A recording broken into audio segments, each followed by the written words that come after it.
假如有人告訴你金字塔和獅身人面像都是近代制造的巨型工藝品，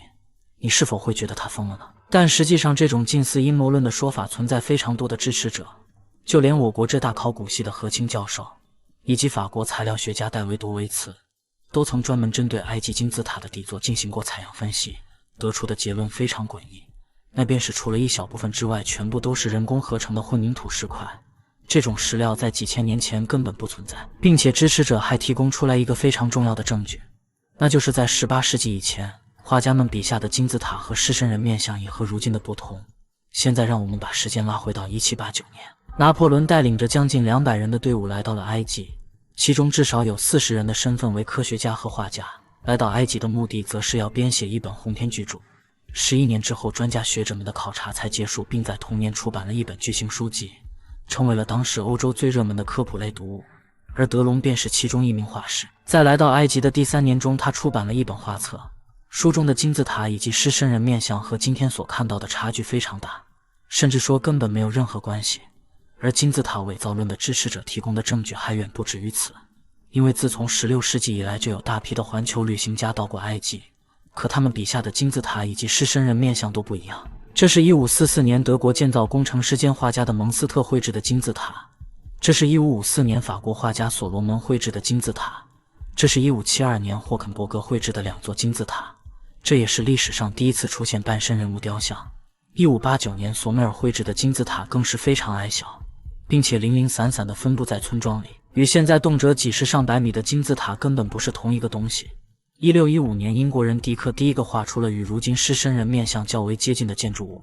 1643年，蒙哥利也畫出了差不多的場景。1665年，法國外交官拉霍爾來到埃及後寫出了一本遊記，但他畫出的金字塔根本無人能認出來。同樣是在1665年，荷蘭畫家達爾佩以另外一個角度畫出了獅身人面像，但奇怪的是，周邊的地形和以往的都不同，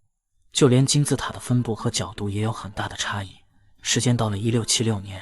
意大利专門研究埃及金字塔的基爾谢也畫出了2張圖，但依舊和以往的任何圖都對不上。1681年，荷蘭畫家布魯斯來到了埃及，他對外宣稱自己是第一個爬到金字塔頂端的男人，並且還在上面留下了自己的簽名，同時畫下了最接近如今的獅身人面像。1721年，奧地利建築師艾里塔繪制的金字塔同樣出現了獅身人面像。1724年，嚴謹的德國人也繪制出了與上圖類似的地形分布。1755年，丹麥的工程師用專業的手法繪制出了無限接近如今的獅身人面像，並且同樣缺少了鼻子。而1809年出版的《埃及描述》一書中展現出了法國考察結果，照片中的獅身人面像同樣缺少鼻子，同樣只有頭部沒有身體。所以根據数百年來無數任畫家們提供的作品，我國浙大考古系的何清教授認為，如今的金字塔和獅身人面像都是現代藝術品，是根據丹麥工程師以及埃及描述刻意建造出來的。那麼問題就來了，埃及真的有必要對這2樣東西造假嗎？造假的意義又是什麼呢？其實這件事情非常好解釋。很多人說埃及人做這一切的目的就是為了發展旅遊業，說的直白點就是為了錢。與其相同的例子便是百慕大三角。莫言在之前就做過相關的視頻。